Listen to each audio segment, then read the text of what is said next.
The Tale of Peter Rabbit. Once upon a time there were 4 little rabbits, and their names were Flopsy, Mopsy, Cottontail, and Peter. They lived with their mother in a sandbank under the root of a very big fir tree. "Now, my dears," said old Mrs. Rabbit one morning, "you may go into the fields or down the lane, but don't go into Mr. McGregor's garden. Your father had an accident there, and he was put in a pie by Mrs. McGregor. Now run along and don't get into mischief. I'm going out." Then old Mrs. Rabbit took the basket and her umbrella and went through the wood to the baker's. She bought a loaf of brown bread and 5 currant buns. Flopsy, Mopsy and Cottontail, who were good little bunnies, went down the lane to gather blackberries. But Peter, who was very naughty, ran straight away to Mr. McGregor's garden and squeezed under the gate. First he ate some lettuces and some French beans, and then he ate some radishes. And then, feeling rather sick, he went to look for some parsley. But round the end of the cucumber frame, who should he meet but Mr. McGregor? Mr. McGregor was on his hands and knees planting out young cabbages, but he jumped up and ran after Peter, waving a rake and calling out, "Stop, thief!" Peter was most dreadfully frightened. He rushed all over the garden, for he had forgotten the way back to the gate. He lost one of his shoes among the cabbages, and the other shoe amongst the potatoes. After losing them, he ran on 4 legs and went faster, so that I think he might have got away altogether if he had not unfortunately run into a gooseberry net and got caught by the large buttons on his jacket. It was a blue jacket with brass buttons, quite new. Peter gave himself up for lost and shed big tears. But his sobs were overheard by some friendly sparrows, who flew to him in great excitement and implored him to exert himself.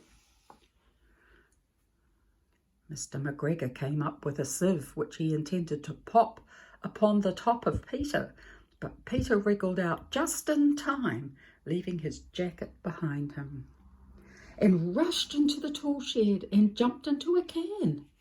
It would have been a beautiful thing to hide in if it had not had so much water in it. Mr. McGregor was quite sure that Peter was somewhere in the tool shed, perhaps hidden underneath a flower pot. He began to turn them over carefully, looking under each. Presently, Peter sneezed. "Achoo!" Mr. McGregor was after him in no time, and tried to put his foot upon Peter, who jumped out of a window, upsetting 3 plants. The window was too small for Mr. McGregor, and he was tired of running after Peter. He went back to his work. Peter sat down to rest. He was out of breath and trembling with fright. He had not the least idea which way to go. Also, he was very damp from sitting in that can. After a time, he began to wander about, going lippity, lippity, not very fast, and looking around. He found a door in a wall, but it was locked, and there was no room for a fat little rabbit to squeeze underneath. An old mouse was running in and out over the stone doorstep, carrying peas and beans to her family in the wood. Peter asked her the way to the gate, but she had a large pea in her mouth that she could not answer. She only shook her head at him. Peter began to cry. Then he tried to find his way across the garden, but he became more and more puzzled.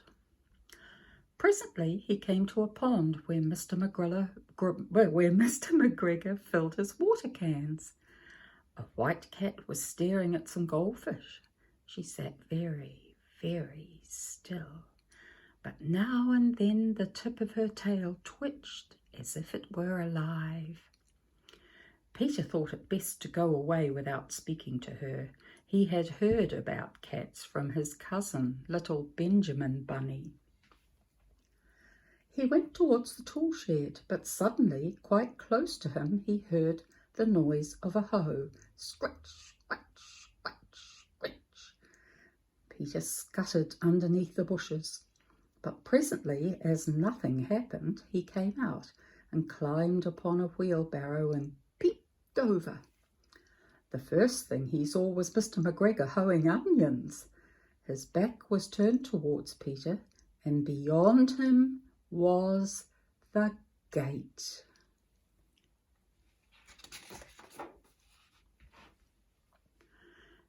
Peter got down very quietly off the wheelbarrow and started running as fast as he could along a straight walk behind some black currant bushes. Mr. McGregor caught sight of him at the corner, but Peter did not care. He slipped under the gate and was safe at last in the wood outside the garden. Mr. McGregor hung up the little jacket and the shoes for a scarecrow to frighten the blackbirds. Peter never stopped running or looked behind him till he got home to the big fir tree. He was so tired that he flopped down upon the nice soft sand on the floor of the rabbit hole and shut his eyes. His mother was busy cooking. She wondered what he had done with his clothes. It was the second little jacket and pair of shoes that Peter had lost in a fortnight. I am sorry to say that Peter was not very well during the evening. His mother put him to bed and made some chamomile tea, and she gave a dose of it to Peter. 1 tablespoon to be taken at bedtime. But Flopsy, Mopsy and Cottontail had bread and milk and blackberries for supper. The end.